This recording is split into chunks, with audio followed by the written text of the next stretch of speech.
Hello and welcome to the MHG podcast. As usual, life could be a little bit dark, it could be a little bit miserable, so we're here to bring you some light and hopefully a little bit of joy. Once again, I'm Bradley. Joining me this week, he's not feeling so well this week, so unfortunately for him, fortunately for me, and fortunately for you guys, I actually get to get some words in this week because he's not feeling very well. It's Stu. Yeah, I'm normally stepping all over the podcast and causing problems, but not today. Yeah. So, yeah, I actually get to get some words in because I'm very timid and, you know, I'm very quiet. And don't get to say Shy, much. retiring. Yeah, that sums you up to a T. Do you know, right, I just want to say, right, I didn't think we was that influential, Stu, right? I didn't think we was that influential, but I like to think that last week we got Suella Braverman sacked. Seemed to be, a coincidence? Or, did we actually bring her down for? Yeah, that was a good time. Yeah, that lasted all of about 10 seconds before government went, how can we screw it up this week? And they decided to vote no to a ceasefire. Well done. Oh, I know.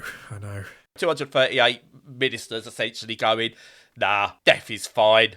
That's pretty much standard for them, isn't it? Yeah. Do you know, I find no matter which party it is, that always seems to be the case. I'm not going to hold Labour up as some exemplars of that. So, they're going to lose this election somehow. Who are Labour? Yeah. They might do. They might bin it. They're going to lose it to the Tories because they're just Tories in disguise. That's true. And I know many Labour supporters. I mean, I'm not a supporter of any political party. I just like whoever's the least evil. But it's like, I know many Labour supporters who are going, what is going on? I'm not voting Labour because they're just as bad, if not worse, at the moment with a lot of what they're saying. Yeah. I don't know. It's a mess. An uprising is going to come, and I think all the posh seats are going to be in for a bit of a shock one day because I don't know how much more as a nation we can take. Yeah, it does feel like we've kind of reached the brink of what can be accepted. Yeah, there's such divide everywhere. Like J.K. Rowling's been off on one again, Graham Lineham's been off on one again, racists are rising their horrible faces again, and there's no wonder we like to escape, Stu. I haven't even got a pithy thingy this week because I just can't think of one. So, yeah, thank God for video games sometimes. I know, too right. And speaking of video games, what have you been playing this week, Bradley? So, as we all know, life in the country is miserable. I don't mean the country, I mean our country. Life in every country, most countries is miserable. So, have you ever wanted just to get away from it all, maybe climb a mountain in just complete solitude? Only every day. So you could do that in what was one of my favourite games of one of the most recent Next Fests on Steam, and that is Jusant. It's French, I believe, and it means something. It's not. Anyway, it's a mountain climbing game of sorts that has a very pastel-y graphic style, which I really like. I really like that soft tones graphic style. It reminds me a lot of the Team Eco games in like visual presentation. And yeah, you basically with this game you're climbing a mountain as a story kind of unfolds around you. And I won't tell anything about the story and the secrets that are there within because that's massive spoilers and will ruin the experience. But I've just had a wonderful time with this game. The climbing in it is really intuitive, and it's just as simple as you use your right trigger for your right hand, your left trigger for your left hand, and left stick to basically reach for things and move. You hold the right trigger to grip something with your right hand and release it to let go. Same with your left hand, but with the left trigger. And then you move up and around the mountain, finding various grips and things like that. And it's for a mechanic that people generally hate in the likes of Uncharted or Tomb Raider or the Legend of Zelda games, the two recent Legend of Zelda games. They built a game around the entire mechanic and made it interesting and fun, so much so that the next Uncharted or whatever really has to think about how they do their climbing mechanics because it shows it can be fun and interesting and not just an add-on. And yeah, the vistas in this game are beautiful. Um, it's like really good. You're literally just climbing up and up and up and up and across and up and up and across again, and you discover something new. You might have some like towers and things you might need to get where there's been inhabitants before. You might be in some very lonely places that are just pure like mountain, like rock cliff face or mountain face or whatever you want to call it. And then there's like these weird secrets you unlock. There's caves to go into. And considering you got about, there's loads of different sort of like biomes in there as well, and it's just like this natural progression of a story that happens whilst you're climbing. It's not told to you with any voices. There's no narrative, like actual like in your face narrative. It's just something that naturally happens as you're climbing and discovering the world, and it's just it's absolutely beautiful, and it is pure escapism. And yeah, absolutely stunning game. Yeah, well, we talked about it quite a while ago, I think, when you played the demo. Because I asked about, what's the value to it versus VR climbing games, of which there are a lot of them. And it's because it sounds like it does a similar control thing. And, you said then as now, really, that it's more like a kind of like Eco or Journey or Flower, that kind of an experiential game. Yes. So that, it does sound really intriguing. I think I'm going to try it out. And I think it's got quite a positive response and quite a big response, because isn't it on Game Pass as well? I believe it's on Xbox Game Pass. I've got it on Steam, so I can play it on my Steam Deck because that's where I play all my games. But yeah, it's I believe you can get it for now if you've got a Game Pass sub. It's by Don't Nod. So it's quality. Yes. Even people who turn around and say to me, they've made some stinkers, I turn around and say, no, Remember Me is bloody good, you're just wrong. They cut their teeth on experimental games. And, time will tell with that one. People will look back on that one day and go, actually, that was really good, because it was good. And you can see almost elements of, because that adds some really good natural climbing to it as well.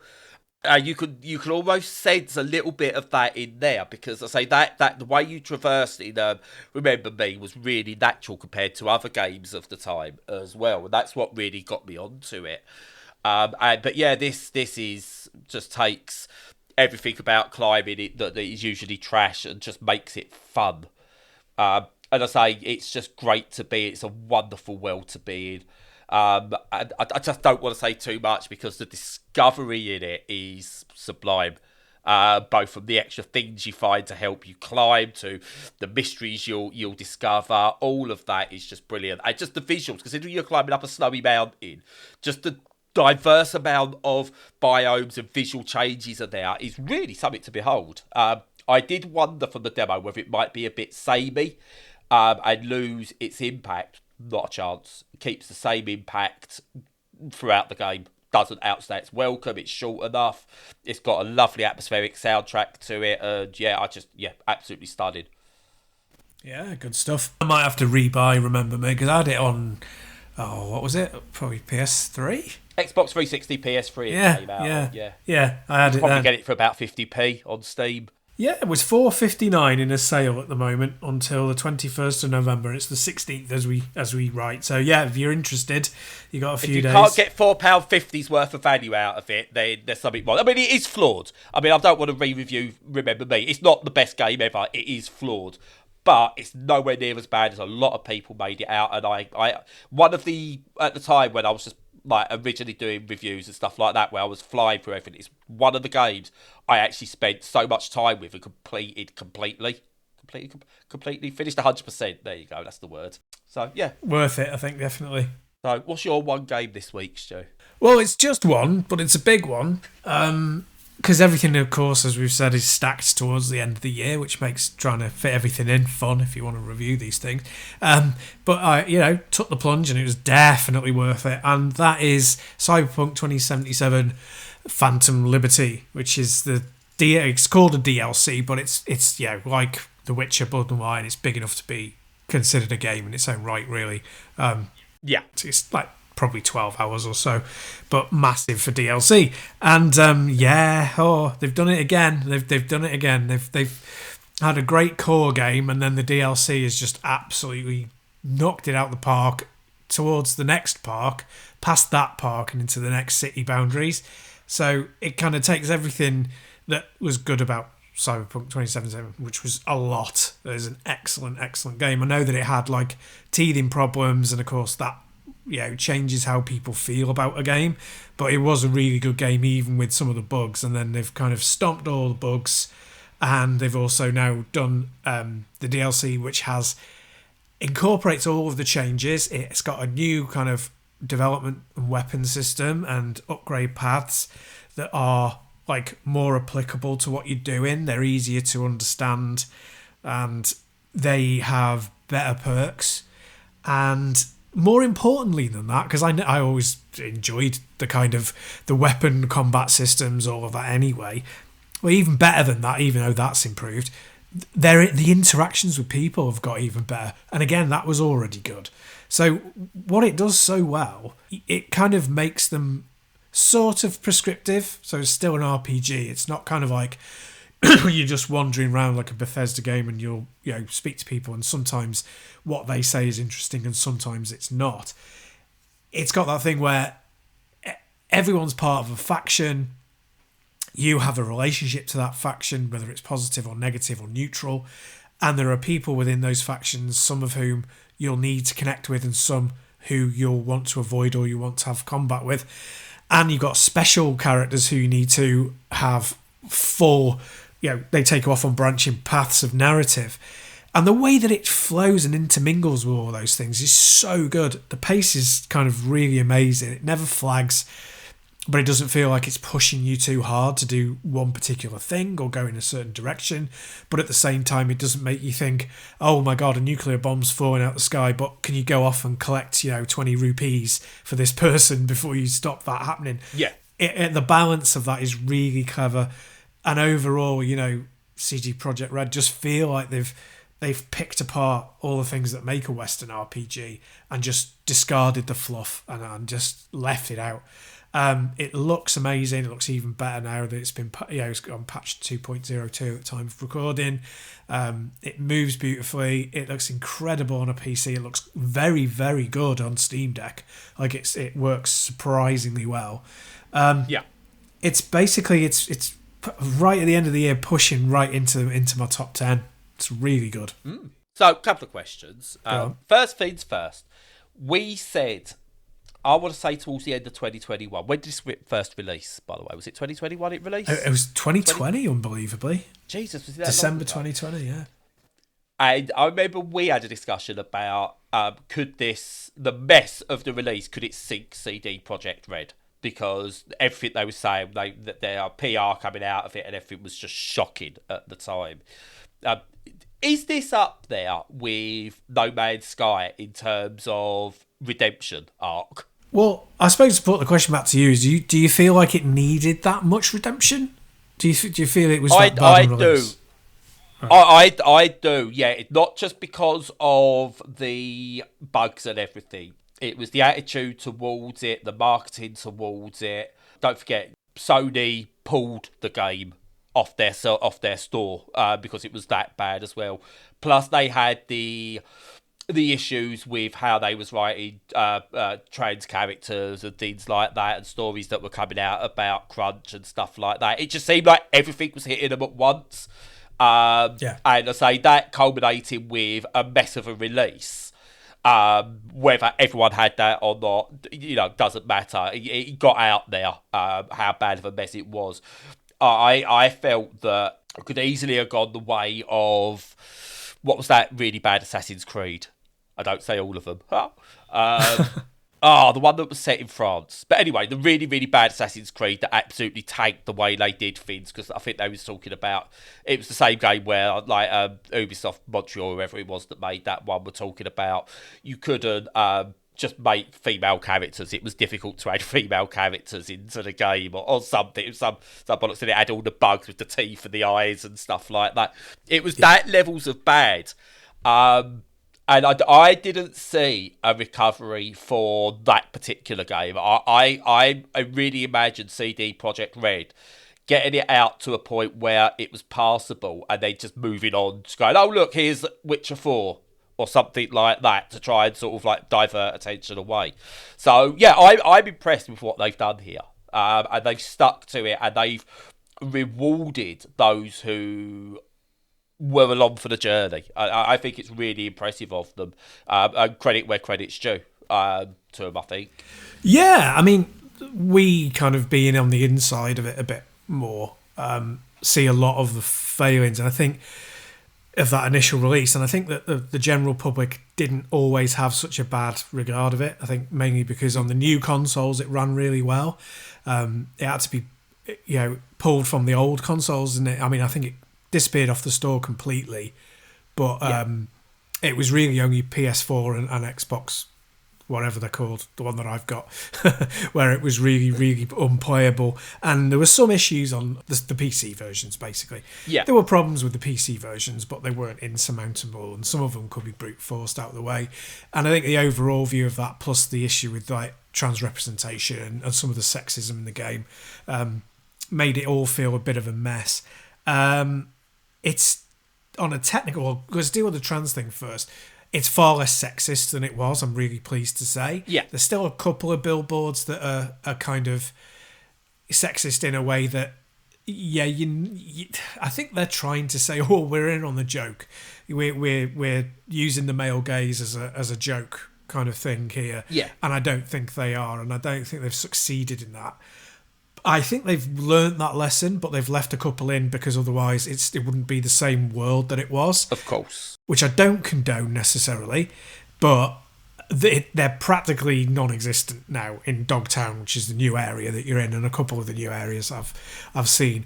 Yeah, it's pretty much gone. You can have any body type that you want now as well, which is great, with any genitalia you want. I think you could do that in the original game as well, because I remember being quite surprised that was in there, considering the furore around it. Yes, exactly. So I think they wanted to. I think they thought they were clever, walking a tightrope between, having sort of LGBTQ plus representation and showing hypersexualized imagery.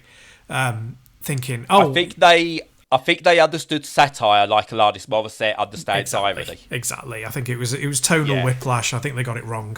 I think they've made up for it now to a degree at least. So there's that. Yeah, and we always say that if you make a mistake, own the mistake, and that's what they've seemingly done. So proof will be in the pudding for whatever their next game is. But yeah, seemingly benefit of the doubt, they seem to have learned from their mistakes. Yeah, they do. And on a technical level, it was never as bad as Starfield was on the PC. Good God, that thing was an absolute mess. So, all that Assassin's Creed game, I've no idea which one. I haven't bought one of them in 15 years. But, so, it's technically excellent. It's almost peerless looking. It runs really well on practically anything that you put it on.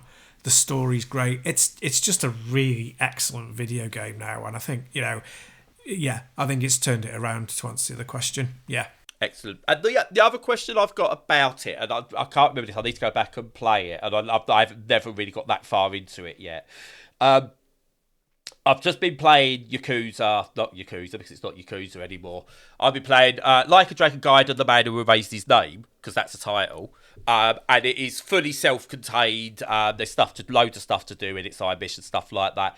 And they've just made a wonderful single-player experience that doesn't feel like it's got any need for any microtransactions or needless add-ons or anything like that.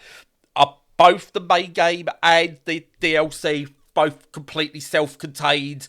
You don't feel like you've got to buy anything extra or anything like that to get the most out of it? They're completely linked. You can't get the DLC.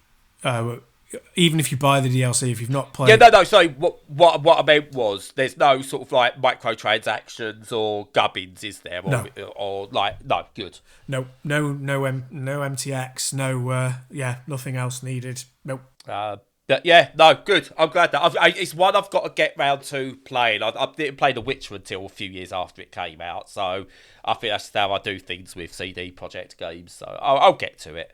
I'll get to That's it. the rule of thumb for like 99% of any RPGs. Don't bother with them for at least a year. I'm just an idiot for jumping in on them. Yeah, but no, I say virtual tourism. We should do another thing on actual virtual tourism one day because, as I say, you played Cyberpunk and me playing the Yakuza Like a Dragon games. They are the best examples of virtual tourism, I think, and show how you can make good open worlds without having to be empty. Yeah. What I want to know about Like a Dragon is, which is the one that allows you to play Daytona? Because I'm tempted to buy it just for that. That's this one. Like a Dragon, Gaiden, the man who erased his name. Cool. So, just very quickly, like, with that, here's a list of the games, right? This isn't even including, like, the traditional Japanese, like, shogi games and stuff like that, and slot car racing and karaoke. These are just the video games you can play in the arcade. Your Alex Kidd in Miracle World, Alien Syndrome, Enduro Racer, Fantasy Zone 2, Galaxy Force, Global Defense, Maze Hunter 3D, Quartet and Secret Command, Flicky, Virtua Fighter 2, Sonic the Fighters, Fighting Vipers 2, and of course Daytona USA 2. Oh my god, that's insane! And as I said in my review, it's a better compilation of retro games than an actual retro game compilation. That is nuts. That is such good value. Yeah. That's amazing. And there's claw machines in the arcades and penny pushers and things like that. So, you know. Wow. And the game itself is amazing. You know, I'll buy it just to, like, get access. And people will buy it just to get access to Daytona USA. Case in point, Stu. Precisely. But, yeah, and I like the... on all the Yakuza games, the arcade retro games you get to play are really well emulated. Again, it's Sega just know how to do things with stuff like that. They absolutely do. Yeah. Go on, buy it. But if you want to find out more, about Yakuza Like a Dragon games, check out my coverage on the site. There we go. Absolutely. Bit of self-promotion. So, moving on from the Invincible, is that a word? Invincible? I don't know. No. From the Invincible world of Cyberpunk to the world of the Invincible. That is really bad. That's a bad segue. But, I'm interested because I was tempted to buy the Invincible. It's it's interesting. Kind of went through a stage, didn't we, where we had a lot of games where the thing was, are we starting to see the blend of movie and TV and gaming and stuff like that? You know, is it now just, there's no definitive, here's a video game, here's a TV show, here's a movie, in a way of telling a story. And then we kind of got away from that a bit and went back to traditional video gamey mechanics to tell stories. So what I think you've got here is Starwood Industries have made The Invincible. And it's like a story-driven adventure set on a nondescript planet, shall we say. It might be a real-world planet or real universe planet. I don't know. It might be, might not be. Whatever. It's not one we've been to, Stu, on holiday or anything like that. All right. Okay. Yeah, I've been to a few. It's called, Discover the Planet Regis 3. Could be real, don't know. Unless you tell me you went there after going to Cornwall last week. I don't know, whatever. Right? But yeah, you end up on this planet and it's like, oh no, what's going on? Your memory's hazy. And then you get kind of like the story kind of pushes you in a direction where you've got to go. You've got to discover this planet and the story unfolds. And it's got like this typical sci-fi AI type thing that's going on. Your crewmates have missing. You discover maybe you crashed there kind of thing. And sort of like you go, oh no, where are the rest of the crew? And we have to go looking for them. And then you do it, you see some sort of like you get threats from elsewhere that you're like, oh my god, what's this? This is alien, obviously, and I don't know what to do. And then you kind of like there's like choices to be made within the game, and it's according to them, it's very much science driven. In that way, it's not like totally unbelievable, and I always take that kind of thing with a pinch of salt when it's set on a different planet, because it's like, is it? I don't know. I'll take your word for it. I'm too stupid to know the difference. So yeah, so it starts off that you're sort of like you're discovering this world, trying to look for crewmates, and just more and more unfolds, and it goes deeper and deeper and deeper, and then obviously mysteries and science sci-fi type things happen, and it's a really, really intriguing story that's well told. It's well voice acted as well. I can't remember who's in it, if there's anyone of any note in it in terms of voices. I don't think it's got who's the knobhead. Yeah. I don't think it's got like Troy Baker or anything in it. Because it doesn't mention him, so I'm guessing he's not in it. Yeah. Otherwise it'll be Troy Baker's The Invincible, starring Troy Baker as Troy Baker.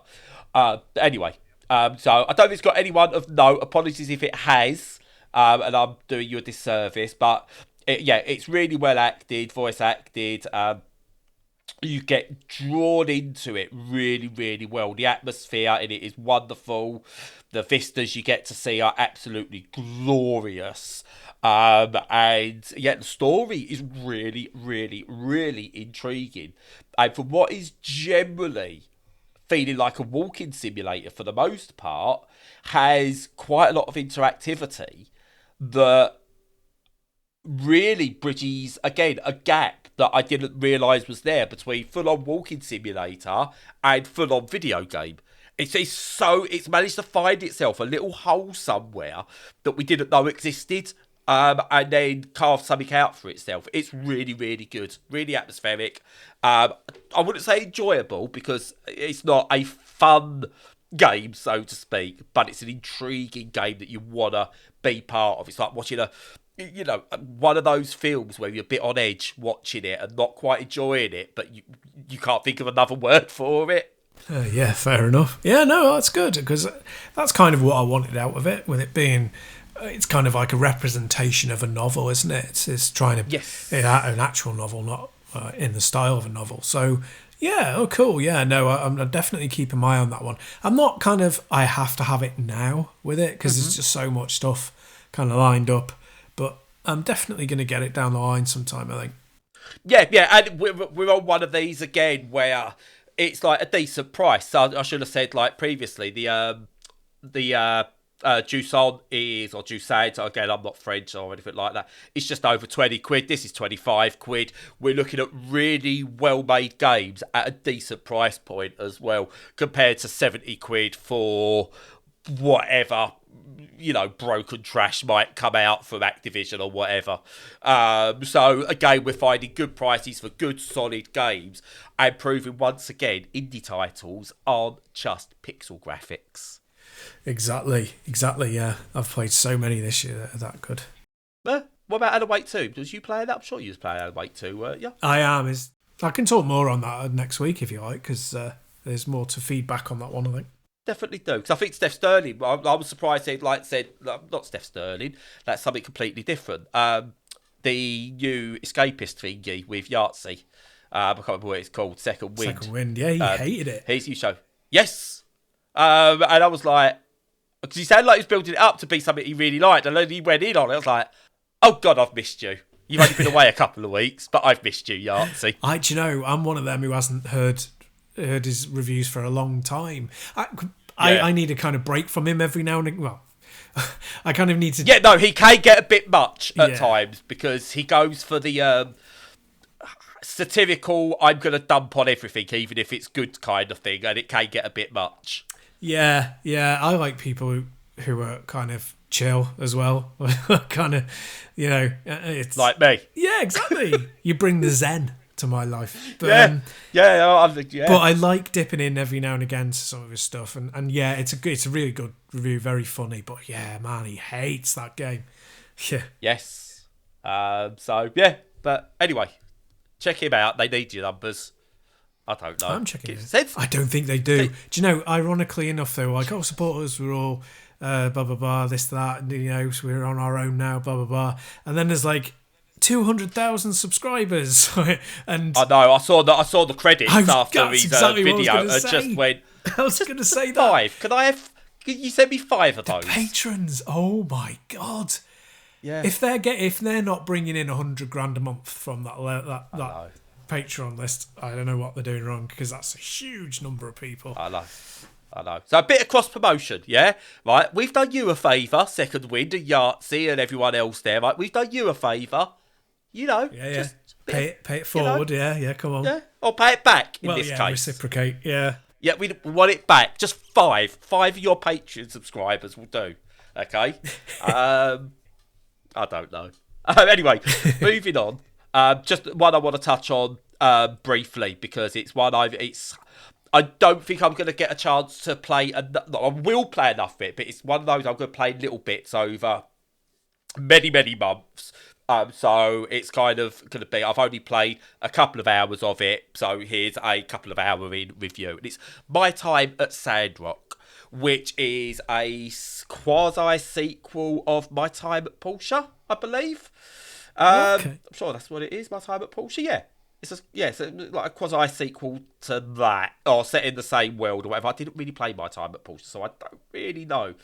But basically, it's a life sim, sandbox, adventure, RPG style game. So you play as your character, which you can make as you want. And you turn up on this like ranch type area. It's like desert, like Western style Grand Canyon-y type world. And you're the new community builder or something like that. It's an onboarding process because the old one's leaving and you've got to go over. And then you've got to, for some reason, it's all in ruin. So you've got to rebuild the town of, the settlement of Sandrock. You've got to go out, you've got to gather resources, convert them, trade them, etc., etc., etc. Do farming, do building, create relationships, make machines. And you get a workshop and you've got to turn it into a production, like this facility factory type thing, and make the town of Sandrock an economic behemoth, essentially. And it's got like, you go in there and you meet various different characters. You can romance some of the characters, so it's got like this sim aspect to it. And yeah, I started playing it and I just went, oh, I don't know. This is going to be a bit trash, isn't it? It's like, it's got an art style that I don't know is charming or revolting. I just can't work out what I feel about the art style. It looks a bit mobile-ish, but it doesn't at the same time. But it's so, I can't get my head around it, but not in a negative way. But anyway, it starts off and it does all these things, and it's like, oh god, it's gonna be like very, go and dig this, and maybe it used to be a mobile game, and there's gonna be like, you've got to wait half hour for this to happen, or you've got to find all these bits, and they're difficult to find. It's not that. Like, I had some issues earlier where I was finding it difficult to find some stone. I didn't realise you could smash gravel and get stone, so I was like, oh, okay, that's actually really easy now to get the stone to build the thing that took me half an hour to do before I died before. You go round, you collect the bits, you make some stuff, you get told to do other bits, little missions, make some more stuff, and then eventually you get basically left to do your own thing. It's like a 3D version of Stardew Valley, but without that much of the depth of Stardew, or the charm of Stardew Valley, but it still has its own charm. It is so hard to sort of like put into words why it's different and why it's not as good, but it's still good. I suppose it's like saying, buy your £4 steak from Tesco. Yes, it's good, but it's not as good as that fancy £200 steak you got from like that Japanese Wagyu restaurant or whatever, that was cooked by an actual samurai's sword, virgin fire or whatever. I don't know, whatever they say. Yeah, there you go. That's your review. It's like a samurai sword's virgin fire. Cool. But yeah, you go through loads of quests, crafting, building, all that kind of stuff is in there. I'm gonna play it with Edith. I think it's charming enough. There's like, you do have to like some enemies, so there's some combat, but they're like cute enemies, critters and stuff like that. And yeah, it's cool. But it's not. I can't say to everyone, "Oh, you got to go and get this." It's just, it's fine, and I'm enjoying it when I thought I was going to absolutely hate it. So yeah, there's that. Yeah, I'm always impressed with things that can drag you to a level of even liking it. You know what I mean? When you generally don't like that kind of thing. So that's quite impressive. Yeah. Yeah, and the building tools are actually pretty good. It's got a lot of freedom with the building and stuff like that goes on. And I've not even got to, like, I've probably got so much more to unlock. And it's still quite restrictive on the whole in terms of what I can do. But you know it's going to let you just go out at some point. It's going to let you just go and go, right, it's all yours now.